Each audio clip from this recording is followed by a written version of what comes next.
광풍이 문풍지를 찢어밟힐 듯이 휘몰아치니 그 소리가 마치 굶주린 짐승의 포효와 같아 노파의 심장이 덜컥 내려앉는 듯하였다.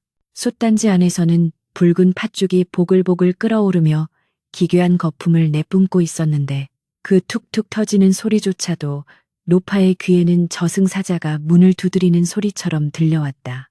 아궁이 앞 쭈그리고 앉은 노파의 손에는 나무 주걱이 들려 있었으나 그 손은 사시나무 떨듯 걷잡을 수 없이 흔들리고 있었다. 불길이 일렁일 때마다 벽에 비친 노파의 그림자가 마치 춤을 추듯 괴이하게 일그러졌으니 그 모습은 산 사람이라기보다는 이미 혼이 빠져나간 허수아비에 가까웠다. 밖은 칠흑 같은 어둠이 깔린 동짓날 밤. 산짐승조차 숨을 죽이는 깊은 산속 외딴 집에는 오직 죽음의 그림자만이 짙게 드리워져 있었다. 아이고, 아이고, 내 팔자야. 이놈의 팥죽이 무엇이라고 내 목숨과 맞바꾼단 말이냐.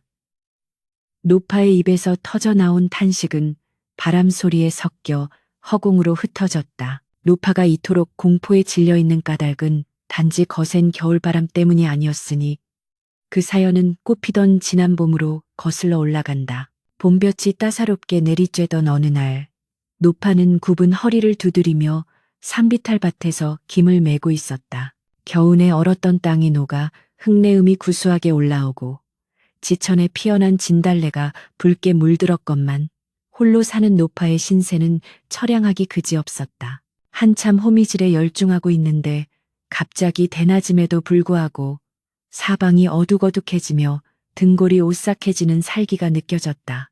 고개를 들어보니 집채만한 호랑이 한 마리가 산처럼 버티고 서서 시뻘건 입을 벌리고 있는 것이 아닌가. 그 눈은 마치 도깨비 불처럼 이글거리고 날카로운 송곳니 사이로는 끈적한 침이 뚝뚝 떨어지고 있었다.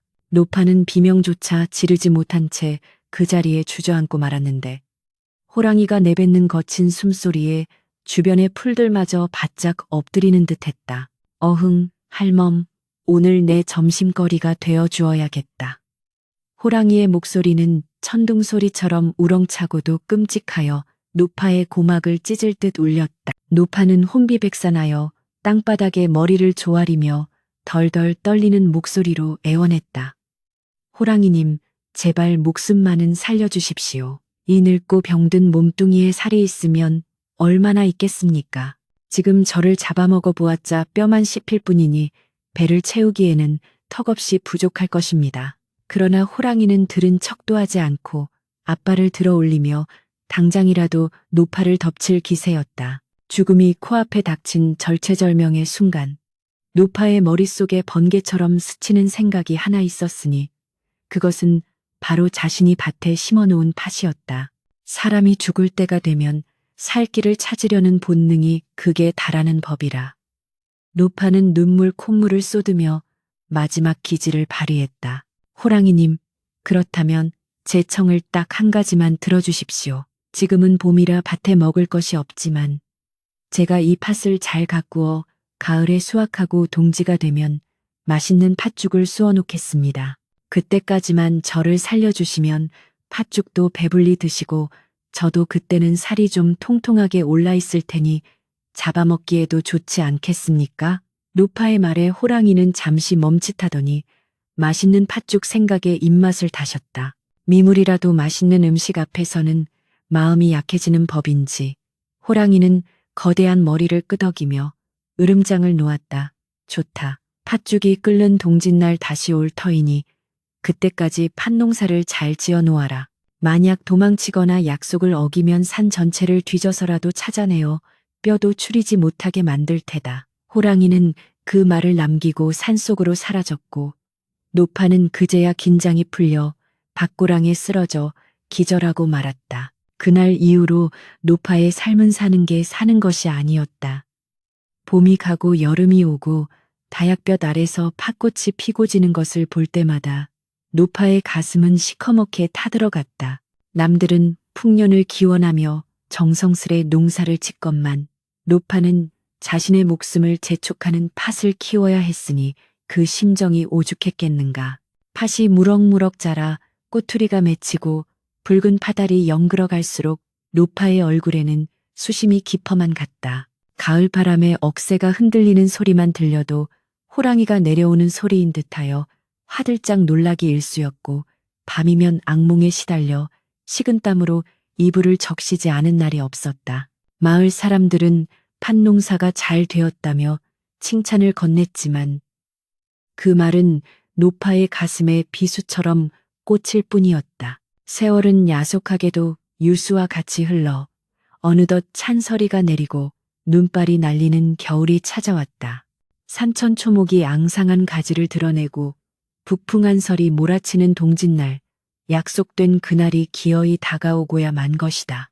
아침 일찍 일어난 노파는 퉁퉁 부은 눈으로 팥을 씻어 솥에 앉혔다. 평생을 가난하게 살며 팥죽 한 그릇 마음 편히 먹어보지 못한 서름이 복받쳐 올랐다. 내 팔자가 어찌하여 이리도 기구한가. 자식도 없이 홀로 늙어가다가 결국 산짐승 밥이 되어 생을 마감하다니. 하늘도 무심하시지 어찌 나에게 이런 가혹한 시련을 주시는가. 노파는 솥을 저으며 하염없이 눈물을 흘렸고 뜨거운 눈물방울이 팥죽 솥으로 뚝뚝 떨어져 짠맛을 더하고 있었다. 죽음의 시간은 점점 다가오는데 팥죽은 무심하게도 구수한 냄새를 풍기며 잘도 익어갔다. 붉은 팥물이 걸쭉해질수록 노파의 공포는 극에 달해 이제는 숨쉬기조차 힘들 지경이었다. 밖에서 들려오는 바람 소리는 호랑이가 산을 타고 내려오는 발자국 소리만 같았고 창호지에 비친 나무 그림자는 호랑이의 수염처럼 보였다. 노파는 부엌 한 구석에 쭈그리고 앉아 무릎을 감싸 안으며 다가올 끔찍한 운명을 기다리는 죄수처럼 벌벌 떨고 있었다. 호랑이의 날카로운 이빨이 목덜미를 파고드는 고통을 상상하니 뼛속까지 시려오는 듯했다. 아무도 없는 깊은 산속, 도와줄 이 하나 없는 고립무원의 처지에서 노파가 할 수 있는 것이라곤 그저 서럽게 우는 것뿐이었다. 그때였다. 부엌 문틈 사이로 쌩하니 찬 바람이 들어오며 촛불이 위태롭게 흔들렸다. 노파는 소스라치게 놀라 주걱을 떨어뜨리며 문 쪽을 바라보았다. 왔구나. 드디어 그놈이 왔어. 노파는 비명을 지르며 뒤로 물러나 벽에 몸을 바짝 붙였다. 심장이 터질 듯 요동치고 입안이 바짝바짝 말라왔다. 이제 문이 열리고 거대한 호랑이가 들이닥치면 모든 것이 끝날 것이라는 생각에 노파는 눈을 질끈 감았다. 그러나 문 밖에서는 호랑이의 포효 대신 의외의 작은 목소리가 들려왔다. 그것은 떼굴떼굴 구르는 소리와 함께 들려온 가느다란 목소리였다. 죽음의 문턱에서 노파가 마주한 것은 호랑이가 아닌 전혀 예상치 못한 존재였다. 하지만 공포에 질린 노파의 귀에는 그 소리가 들릴 리 만무했고 그저 두려움에 몸서리치며 다가올 최후를 기다릴 뿐이었다. 문틈으로 새어 들어온 한 줄기 찬바람이 아궁이의 불씨를 건드리자 화르르 타오르는 불빛 아래 웬 둥글고 작은 물체가 도르르 굴러나와 노파의 발치에 멈춰섰다. 노파가 기겁하여 뒷걸음질 치며 자세히 들여다보니 그것은 윤기가 반질반질 흐르는 알밤 한 톨이었다. 할멈, 이 동짓날 경사스러운 날에 어찌하여 그리 구슬프게 울고만 계시오. 팥죽 냄새가 이리도 구수한데 한 그릇 퍼서 조상님께 올리지는 못할 망정 눈물로 간을 맞추고 있으니 내 마음이 다 시리구려. 알밤은 마치 사람처럼 입을 달싹이며 또랑또랑한 목소리로 말을 걸어왔다. 노파는 이것이 꿈인가 생시인가 하여 자신의 볼을 꼬집어 보았으나 아픔은 생생하였고 눈앞의 알밤은 여전히 통통 튀며 대답을 재촉하고 있었다. 아이고, 이제는 내가 죽을 때가 되어 헛것이 보이는 게로구나. 산신령님이 보낸 사자인가? 아니면 내 넋을 위로하러 온 도깨비인가? 노파는 털썩 주저앉으며 마른 세수를 하였으나 알밤은 끈질기게 노파의 바짓가랑이를 잡아당기며 채근하였다. 노파는 기가 막히고 코가 막힐 노릇이었으나 죽음을 앞둔 마당에 말동무라도 생긴 것이 반가운 마음도 들어 젖은 눈을 닦으며 긴 한숨을 내쉬었다. 이 녀석아, 네가 내 속을 어찌 알겠느냐. 오늘이 바로 내가 호랑이 밥이 되는 날이란다. 봄날에 저 산 중턱 밭에서 만난 호랑이 놈과 약조를 하기를. 팥농사를 지어 동지 팥죽을 쏘어 놓으면 잡아먹기로 하였단다. 이제 팥죽도 다 되었고 해가 지면 그놈이 내려올 터이니 나는 이제 꼼짝없이 죽은 목숨이나 다름없다. 노파의 목소리는 물기에 젖어 떨려 나왔고 그 사연을 듣는 부직갱이조차 숨을 죽이는 듯하였다. 소단에서는 붉은 팥죽이 폭폭 소리를 내며 터지고 있었는데 그 소리가 마치 노파의 가슴이 타들어가는 소리 같아 듣는 이의 애간장을 녹였다. 노파는 부직갱이로 아궁이 바닥을 툭툭 치며 신세 타령을 이어갔으니 그 모습이 처연하기 그지없었다. 내 평생 남에게 해코지 한 번 안 하고 땅 파서 먹고 살며 순리대로 살았거늘 어찌하여 말년이 이토록 비참하단 말이냐.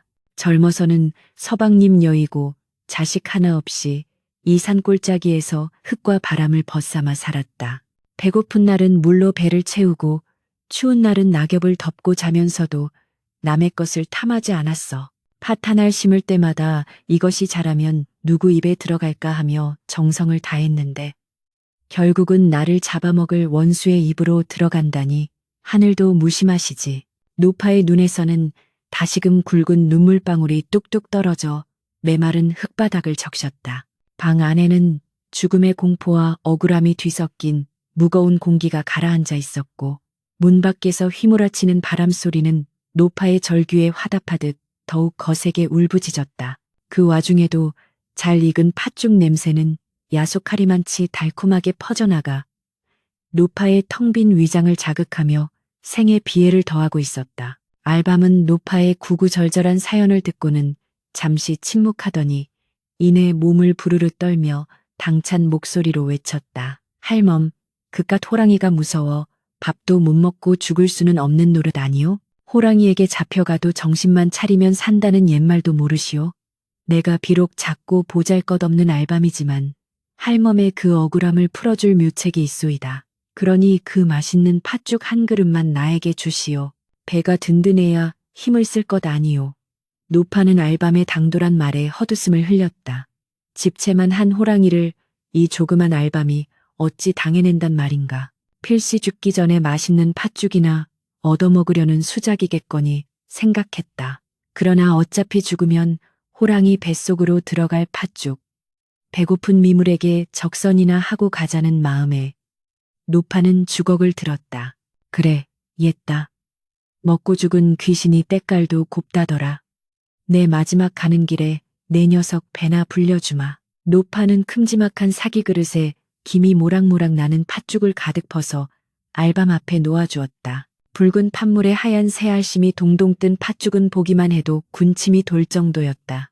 알밤은 고맙소, 할멈 하고 외치더니 뜨거운 줄도 모르고 팥죽 그릇으로 뛰어들어 순식간에 후루룩 후루룩 먹어 치우기 시작했다. 그 작은 몸집 어디로 그 많은 죽이 들어가는지 모를 일이었으나 알밤은 개 눈 감추듯 한 그릇을 뚝딱 비우고는 만족스러운 듯 트림을 꺽 내뱉었다.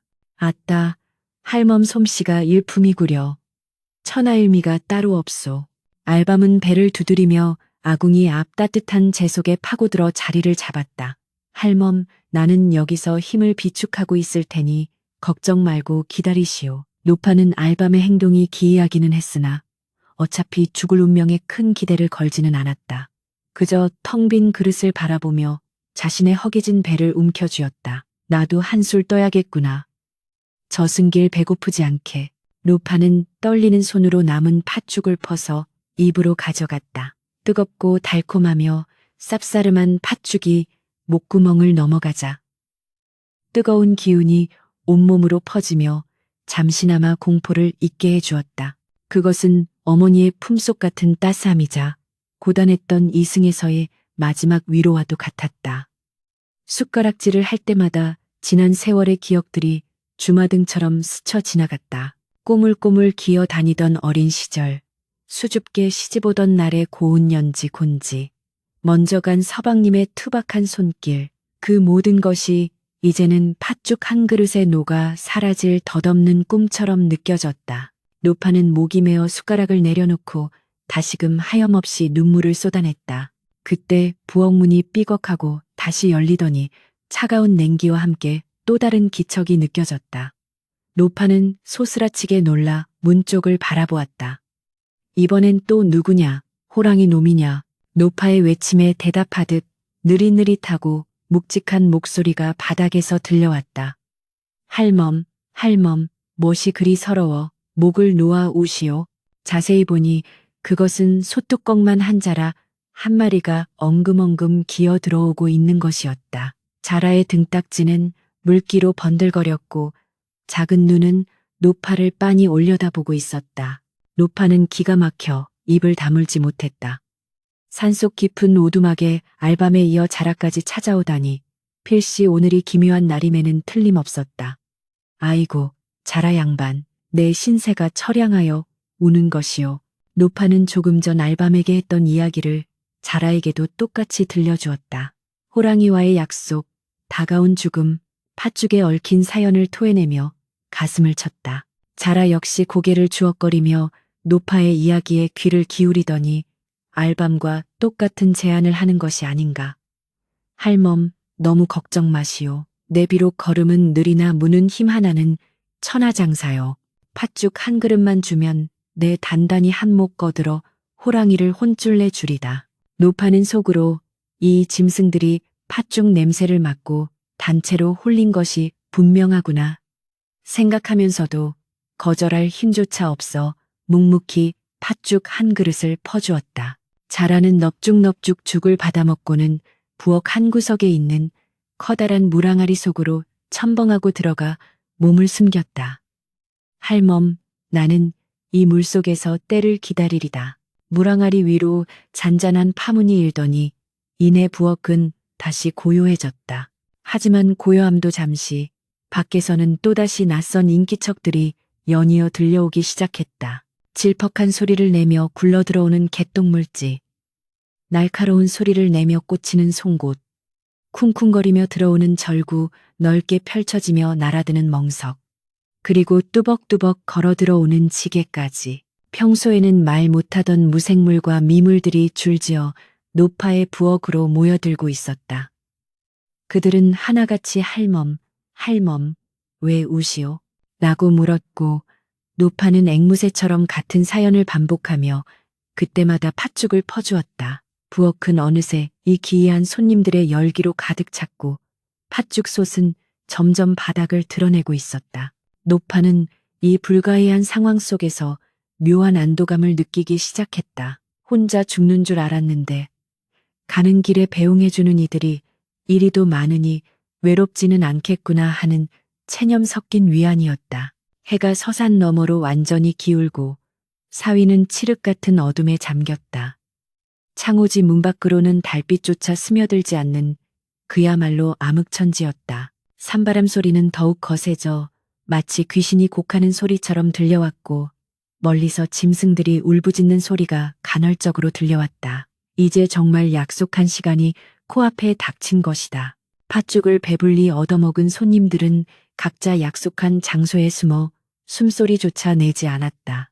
알밤은 아궁이 재 속에, 자라는 물항아리에, 개똥은 부엌 바닥에, 송곳은 문지방 옆에, 절구는 천장에, 멍석은 마당에, 지게는 살인문 옆에 매복하였다. 노파는 텅 빈 팥죽 솥을 긁어 마지막 남은 한 숟가락을 입에 넣고는 방 안으로 들어가 이불을 뒤집어 쓰고 덜덜 떨기 시작했다. 심장박동 소리가 귓가에 북소리처럼 울려 퍼졌다.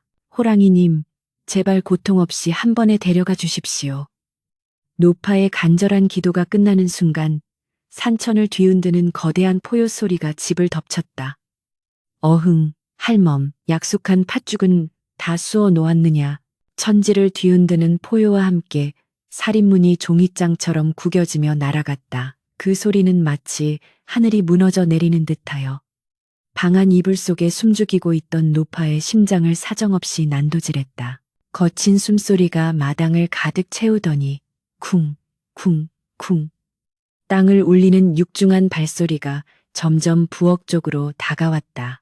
그것은 살아있는 생물의 발소리라기보다는 거대한 바위가 굴러오는 소리에 가까웠다. 노파는 이불 자락을 생명줄인 양 꽉 움켜쥐고 입술을 깨물었다. 비릿한 피냄새와 역겨운 노린내가 문틈을 타고 방 안으로 스며들어와 코를 찔렀다. 산중의 왕, 털 달린 짐승들의 우두머리, 바로 그 호랑이가 기어이 당도한 것이었다. 바람조차 숨을 죽인 정막 속에서 호랑이의 거친 콧김 소리가 부엌 문 밖에서 들려왔다. 어흥, 할멈. 이놈의 할멈, 내가 왔다. 약조한 팥죽은 다 되었느냐? 아니면 내 놈 살부터 발라 먹어야 하느냐? 목소리는 쇠를 긁는 듯 걸걸하고 위협적이었다. 노파는 공포에 질려 혀가 굳었으나 살아야겠다는 본능이 마지막 힘을 짜내어 겨우 대답했다. 호랑이님 오셨습니까? 부엌 가마솥에 팥죽을 쑤어 놓았으니 부디 드시고 노여움을 푸소서. 목소리는 모기 소리처럼 기어들어갔지만 귀 밝은 호랑이에게는 천둥처럼 들렸을 터였다. 호랑이는 킁킁거리며 부엌 문을 앞발로 툭 밀었다. 삐걱거리는 비명과 함께 문이 활짝 열리자 달빛조차 들지 않는 캄캄한 부엌 안으로 거대한 그림자가 드리워졌다. 호랑이의 두 눈은 마치 횃불처럼 시퍼렇게 타오르며 어둠을 뚫고 솥단지를 응시했다. 아직 온기가 남아있는 아궁이 주변에는 구수하고 달콤한 팥냄새가 진동을 하고 있었다. 호랑이는 입맛을 다시며 솥뚜껑을 앞발로 가볍게 들어 올렸다. 오호라, 제법 구색을 갖추었구나. 냄새가 기가 막히는도다. 호랑이는 솥단지째 들고 마실 기세로 고개를 쳐박았다. 후루룩, 쩝쩝, 붉은 팥죽이 호랑이의 거대한 목구멍으로 넘어가는 소리가 적막한 산골짜기에 울려 퍼졌다. 뜨거운 죽이 식도를 타고 내려가자 호랑이는 만족스러운 듯 그르렁거리는 소리를 내었다. 뜨끈하니 속이 다 풀리는구나. 할멈 솜씨가 예사롭지 않아. 내 이 맛을 보려고 봄부터 기다린 보람이 있다. 호랑이는 순식간에 솥 바닥을 핥아먹고는 혀로 입가에 묻은 붉은 자국을 닦아냈다. 마치 피를 마신 흡혈귀처럼 번들거리는 입가는 공포 그 자체였다. 배가 부르니 이제 슬슬 딴 생각이 나는 법. 호랑이는 부른 배를 두드리며 방 쪽을 향해 음흉한 미소를 지었다. 자, 팥죽도 잘 먹었으니 이제 후식을 즐겨볼까? 할멈, 팥죽만 먹어서는 이 허전한 속이 다 채워지지 않는구나. 약속대로 이제 내 차례다. 어서 나오너라. 방 안에 있던 노파는 그 소리에 기절초풍할 노릇이었다. 팥죽만 먹으면 살려주겠다는 말은 애초에 없었으나 그래도 짐승이라도 배가 부르면 자비를 베풀지 않을까 했던 신락 같은 희망이 산산조각 나는 순간이었다.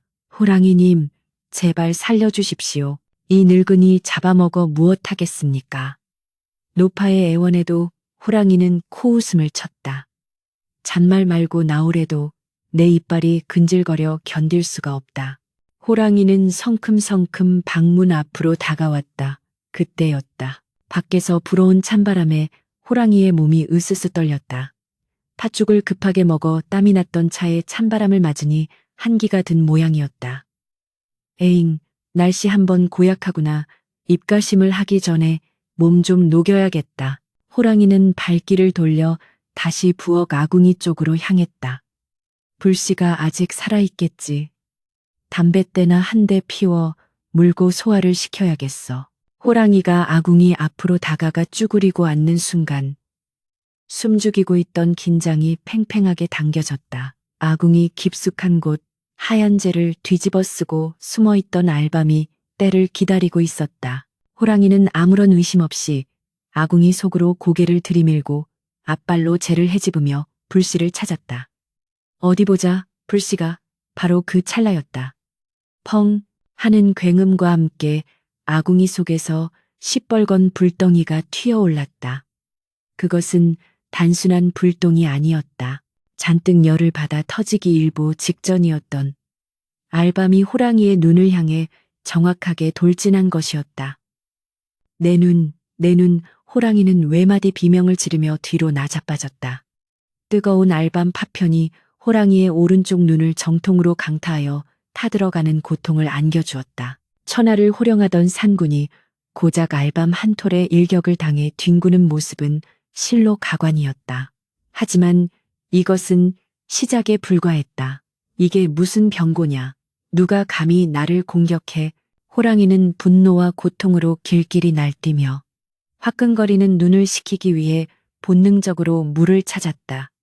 물이 어디 있어? 호랑이는 앞이 잘 보이지 않는 상태에서 허우적거리며 부엌 구석에 놓인 물항아리 쪽으로 돌진했다. 차가운 물에 얼굴을 쳐박고 열기를 식히려는 심산이었다.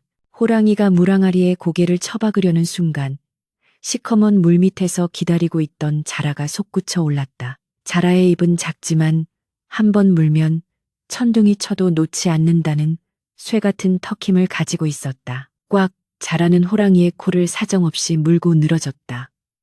가장 예민하고 약한 코를 물린 호랑이는 숨이 턱 막히는 고통에 몸서리쳤다. 끄아악! 이건 또 뭐야?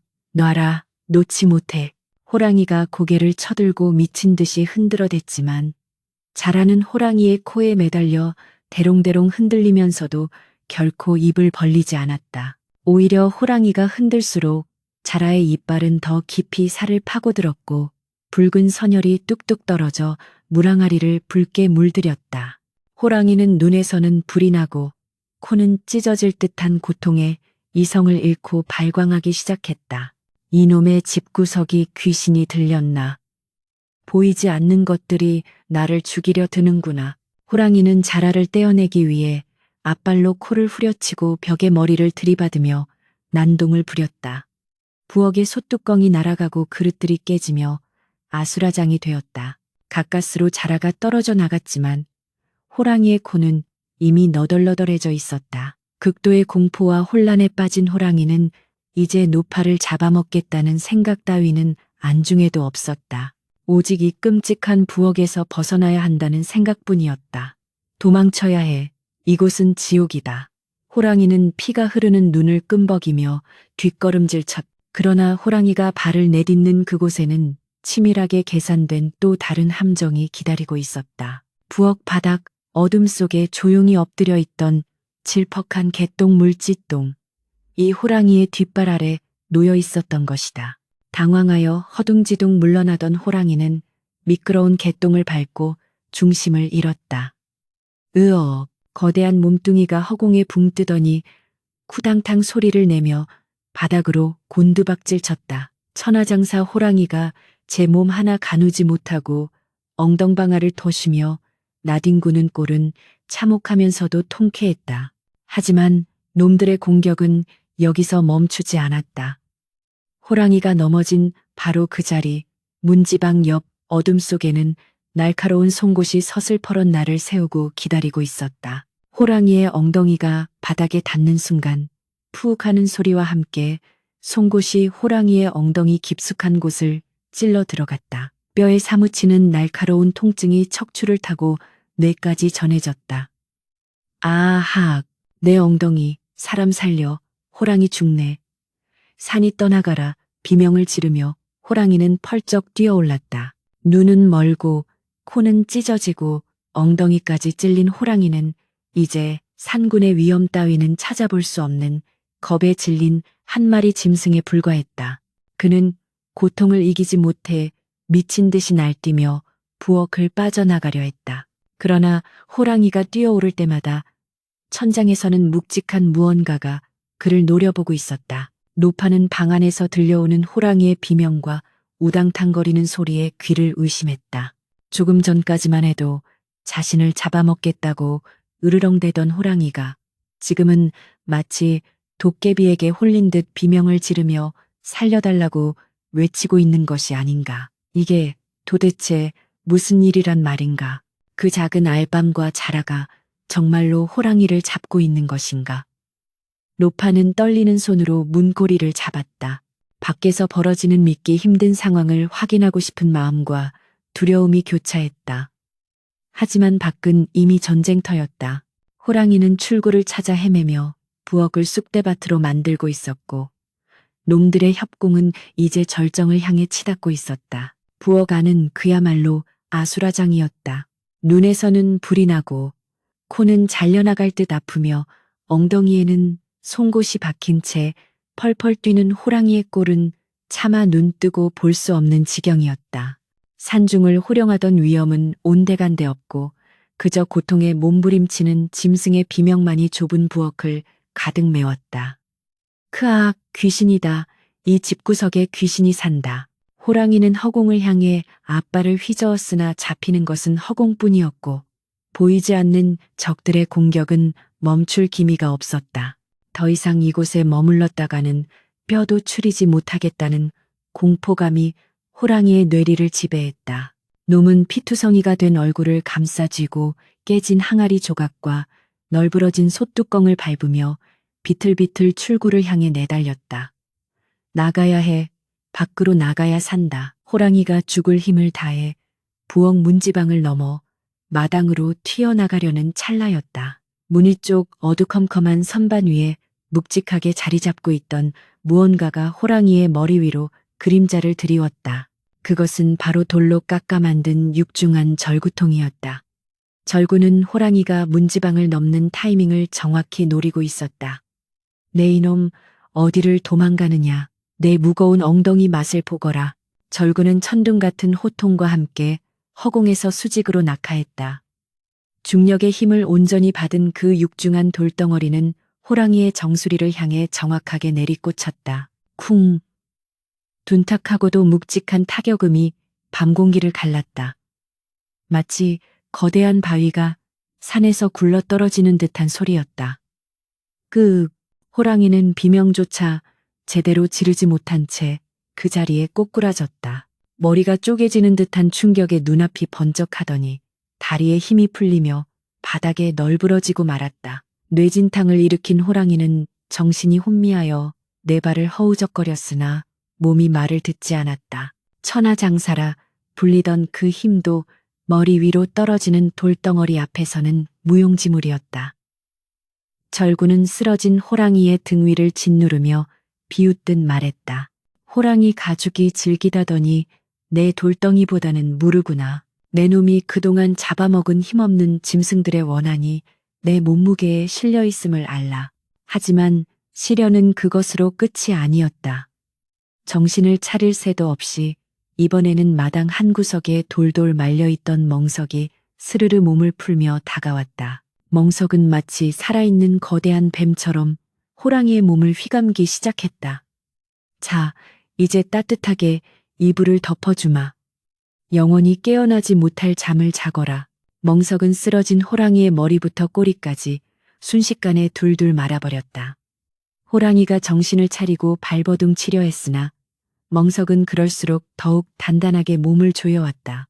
거친 지푸라기가 상처난 호랑이의 살을 파고들었고 숨쉴 공간조차 없이 꽉 조여진 결박은 호랑이를 완벽하게 제압했다. 이게 뭐냐? 이거 놓지 못해. 내가 누군지 아느냐? 나는 산군이다. 산군이란 말이다. 멍석 안에서 호랑이의 웅얼거리는 외침이 들려왔으나 그것은 이미 패배자의 단말마에 불과했다. 멍석은 콧방귀를 뀌며 더욱 세게 호랑이를 조였다. 산군? 팥죽 얻어먹고 힘없는 노파를 잡아먹으려던 내 놈이 무슨 산군이냐. 너는 그저 욕심만 가득 찬 털북숭이 도둑놈일 뿐이다. 꼼짝 말고 있거라. 멍석에 말려 김밥골이 된 호랑이는 이제 손가락 하나 까딱할 수 없는 처지가 되었다. 눈은 멀고 코는 깨지고 엉덩이는 찔리고 머리는 터지고 온몸은 결박당했으니 그야말로 진퇴양난, 사면초가였다. 그때 살인문 옆에 비스듬히 세워져 있던 지게가 뚜벅뚜벅 걸어왔다. 나무로 만들어진 지게는 삐걱거리는 관절 소리를 내며 멍석에 말린 호랑이 앞으로 다가왔다. 어이구, 짐작 한번 거대하구나. 내 평생 나무짐, 똥짐 다 져봤지만 이렇게 더러운 짐은 또 처음이로다. 지게는 혀를 차며 몸을 낮추어 멍석 뭉치를 등 위로 짊어졌다. 놀랍게도 그 가니퍼 보이는 지게 작대기가 집채만한 호랑이의 무게를 번쩍 들어 올리는 것이었다. 이것은 단순한 물리적인 힘이 아니었다. 노파를 지키려는 약자들의 의지가 모여 만들어낸 초인적인 힘이었다. 으라차차, 무겁기도 하구나. 내 놈 뱃속에 들어찬 탐욕의 무게가 이리도 무거운 것이냐. 지게는 호랑이를 짊어지고 살인문을 나섰다. 멍석안의 호랑이는 자신의 몸이 공중으로 들리는 것을 느끼고 극도의 공포에 사로잡혔다. 어디로 가는 것이냐? 나를 어디로 데려가는 것이냐? 제발 살려다오. 다시는 내려오지 않겠다. 팥죽값은 톡톡히 치르지 않았느냐. 호랑이는 울부짖으며 애원했으나 지게는 묵묵부답으로 어둠 속을 걸어갈 뿐이었다. 차가운 겨울바람이 윙윙거리는 산길을 따라 지게는 묵묵히 걸음을 옮겼다. 뒤따라오던 알밤, 자라, 송곳, 절구, 멍석 친구들도 지게의 뒤를 따르며 승리의 행진을 이어갔다. 그들의 목적지는 명확했다. 집에서 멀지 않은 곳, 깊고 검푸른 물이 흐르는 강가였다. 꽁꽁 얼어붙은 강물 위로 시리도록 차가운 달빛이 비치고 있었다. 강 한가운데에는 얼음이 깨져 검은 아가리를 벌리고 있는 구멍이 하나 있었으니 그 깊이를 가늠할 수 없는 심연이었다. 지게는 그 구멍 앞에 멈춰 섰다. 자, 여기가 내 놈이 쉴 곳이다. 뜨거운 팥죽을 먹었으니 이제 차가운 물속에서 열을 식히도록 하여라. 안 돼, 안 돼. 차라리 나를 죽여라. 물은 싫다. 호랑이의 절규가 강가에 메아리 쳤다. 하지만 지게는 망설임이 없었다. 그는 몸을 기울여 등 뒤에 짐을 가차없이 쏟아부었다. 잘 가거라. 다음 생에는 남을 해치지 말고 착하게 살거라. 풍덩. 거대한 물기둥이 솟구치며 멍석에 말린 호랑이가 얼음 구멍 속으로 빨려 들어갔다. 차가운 강물은 순식간에 호랑이의 비명을 삼켜버렸다. 물 위로 몇 번의 거품이 보글보글 올라오더니 이내 강물은 다시 고요해졌다. 산중의 폭군은 그렇게 허무하게 그리고 철저하게 징벌을 받았다. 힘센 이빨도 날카로운 발톱도 우렁찬 포효도 약자들의 연대 앞에서는 아무런 소용이 없었다. 한편 방 안에서 이 모든 소리를 듣고 있던 노파는 떨리는 가슴을 진정시킬 수 없었다. 호랑이의 비명이 멀어지고 마침내 풍덩하는 소리까지 들리자 그제야 방문을 조심스럽게 열었다. 마당은 텅 비어 있었고 싸늘한 바람만이 불어와 노파의 땀식은 이마를 스치고 지나갔다. 정말로 끝난 것인가? 노파는 믿기지 않는 현실에 멍하니 서 있었다. 그때 어둠 속에서 왁자지껄한 소리가 들려왔다. 지게를 필두로 알밤, 자라, 송곳, 절구, 멍석이 개선장군처럼 위풍당당하게 집으로 돌아오고 있었다. 그들의 모습은 비록 작고 보잘것없는 살림살이들이었으나 달빛 아래 비친 그림자만큼은 그 어떤 영웅 호걸보다 거대해 보였다. 할멈, 우리가 해냈소. 그 못된 호랑이를 강물에 던져버리고 왔소. 알밤이 통통 튀며 제일 먼저 달려와 소리쳤다. 자라도 느릿한 걸음으로 들어오며 고개를 끄덕였고 지게는 어깨를 으쓱해 보였다. 노파는 그제야 다리에 힘이 풀려 마루 끝에 주저앉았다. 안도의 한숨과 함께 억눌려왔던 감정이 복받쳐 올라왔다. 그것은 슬픔의 눈물이 아니라 벅찬 감동과 감사의 눈물이었다. 아이고, 고맙네. 정말 고마워. 너희들이 내 생명의 은인이다. 이 늙은이가 뭐라고 너희 같은 귀한 존재들이 목숨을 걸고 도와주었단 말이냐. 노파는 마당으로 내려가 하나하나 그들을 쓰다듬으며 오열했다. 밤하늘에는 어느새 먹구름이 걷히고 휘영청 밝은 보름달이 떠올라 노파의 집을 환하게 비추고 있었다. 그것은 마치 하늘이 이들의 승리를 축하해 주는 듯한 광경이었다. 죽음의 공포로 가득했던 동짓날 밤은 그렇게 기적 같은 승리로 마무리되고 있었다. 힘없는 것들이 뭉쳐 거대한 악을 물리친 이 밤, 산골 외딴집의 부엌 아궁이에는 다시 따스한 온기가 피어오르기 시작했다. 동짓날 긴 밤이 지나고 산 너머 동쪽 하늘에서 희미한 서광이 비치기 시작했다. 지난밤 산천을 뒤흔들던 광풍과 짐승의 포효는 씻은 듯이 사라지고 세상은 태초의 고요함 속으로 잠겨들었다. 눈 덮인 삼봉우리는 아침 햇살을 받아 붉게 타오르기 시작했고 처마 끝에 매달린 고드름에서는 수정 같은 물방울이 똑똑 떨어지며 아침을 깨우고 있었다. 노파는 밤새 한숨도 눈을 붙이지 못한 채 방문을 열고 마루로 나섰다. 코 속으로 스며드는 차가운 새벽 공기가 더 이상 공포가 아닌 상쾌한 생명의 기운으로 느껴졌다. 마당에는 지난밤 치열했던 전투의 흔적이 고스란히 남아 있었다. 깨진 장독 조각이 널브러져 있고 찢어진 문풍지가 바람에 나부끼며 눈 덮인 땅 위에는 호랑이가 발버둥친 거대한 발자국과 핏자국이 선명하게 찍혀 있었다. 이 모든 것이 꿈이 아니었음을 자신이 겪은 그 기괴하고도 놀라운 일이 엄연한 현실이었음을 증명하고 있었다. 내가 살아있구나. 내 목이 아직 붙어 있고 내 두 발로 이 땅을 밟고 있구나. 노파는 떨리는 손으로 자신의 가슴을 쓸어내렸다. 심장은 여전히 쿵쿵거리며 힘차게 뛰고 있었다. 호랑이 뱃속에 들어가 있을 줄 알았던 자신이 따스한 아침 햇살을 맞이하고 있다는 사실이 믿기지 않아 노파는 볼을 꼬집어보고 허벅지를 두드리며 생의 감각을 확인했다. 아픈 감각이 전해져 오자 그제야 참았던 눈물이 왈칵 쏟아졌다. 그것은 지난밤의 공포 때문이 아니라 살아남았다는 안도감과 자신을 지켜준 작은 존재들에 대한 벅찬 고마움 때문이었다.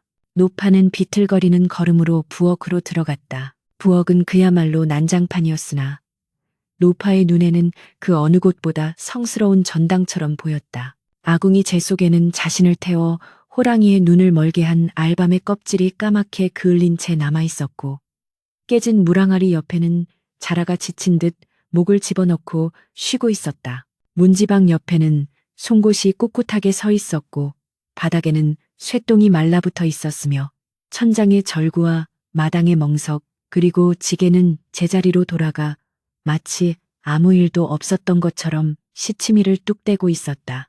노파는 그 하나하나를 어루만지며 무릎을 꿇고 큰 절을 올렸다. 고맙다. 정말 고맙다. 너희들이 아니었으면 내 뼈는 이미 산짐승의 배설물이 되었을 것이다. 천하고 하찮게 여겨지는 너희들이 만물의 영장이라 자부하는 사람도 못 당해낼 일을 해내었구나. 노파는 부엌을 정리하기 시작했다. 깨진 독을 치우고 흩어진 재를 쓸어 담으며 마음속의 두려움도 함께 쓸어냈다. 빗자루질하는 소리가 사박사박 경쾌하게 울려 퍼졌다. 솥단지를 닦으며 노파는 생각에 잠겼다. 만약 자신이 팥죽 한 그릇이 아까워 그들에게 나누어 주지 않았더라면 어떻게 되었을까? 욕심을 부려 혼자 배를 채우고 문을 걸어 잠갔더라면 지금쯤 이 오두막은 주인을 잃고 폐허가 되었을 터였다. 결국 나를 살린 것은 팥죽 한 그릇의 나눔이었구나. 베품이 이리도 큰 보답으로 돌아올 줄 미처 몰랐네. 노파는 팥죽을 쓰던 정성보다 그것을 나누던 마음이 더 큰 힘을 발휘했음을 깨달았다. 세상만사 인과응보라 하였으나 선한 인연이 이토록 즉각적이고 거대한 기적을 일으킬 줄은 성인 군자도 예측하지 못했을 것이다. 해가 중천에 떠오르자 마을 사람들이 하나둘 노파의 집으로 올라왔다. 지난밤 산속에서 들려오던 괴상한 비명과 쿵쿵거리는 소리에 걱정이 되어 찾아온 것이었다. 그들은 노파가 호랑이에게 변을 당했을 것이라 짐작하고 염을 할 준비까지 해서 올라왔으나 마당을 쓸고 있는 정정한 노파의 모습을 보고는 눈이 휘둥그레졌다. 할멈, 무사하셨구려. 어젯밤 그 난리통에 살아계시다니 도대체 무슨 일이 있었던 게요.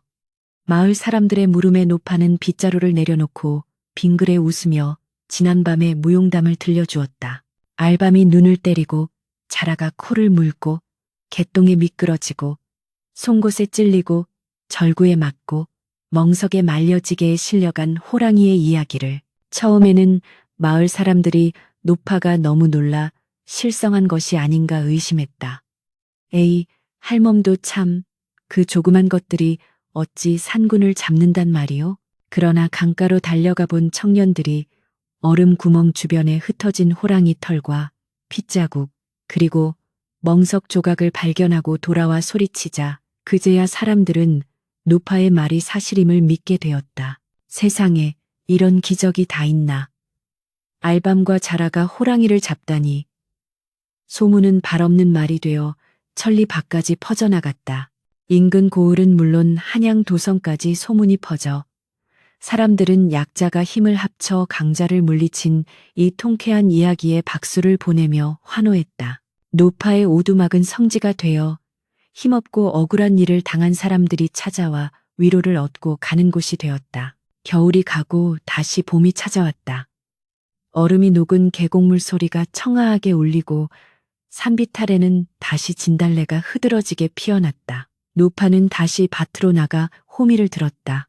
예전과 다름없는 가난한 삶이었고 굽은 허리는 더욱 휘었지만 노파의 얼굴에는 전과 다른 평온함과 위엄이 서려 있었다.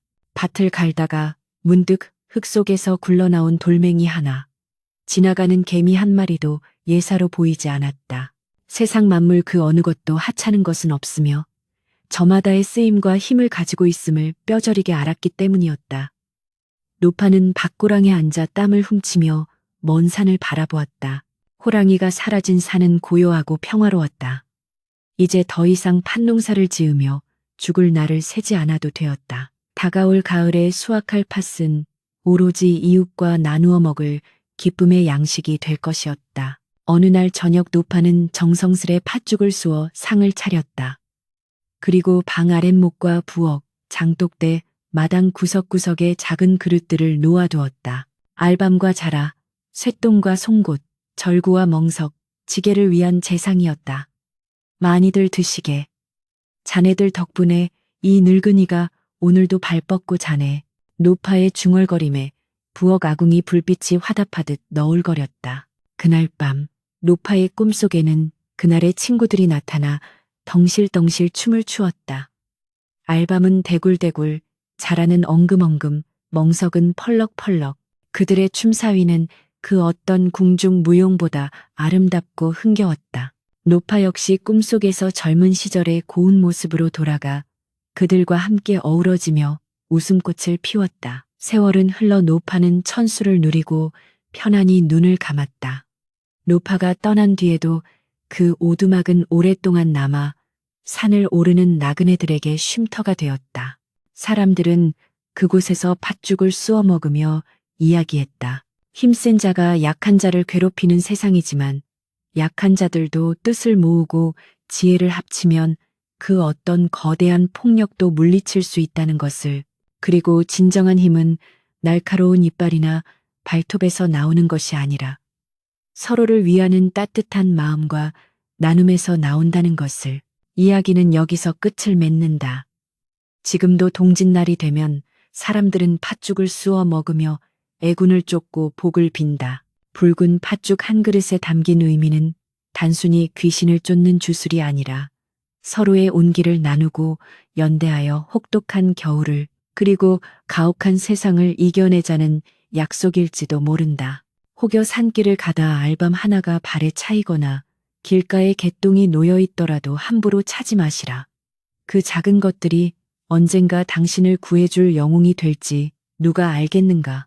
작고 보잘것없는 것들의 위대한 반란, 그 유쾌하고도 뭉클한 전설은 바람을 타고 영원히 전해질 것이다.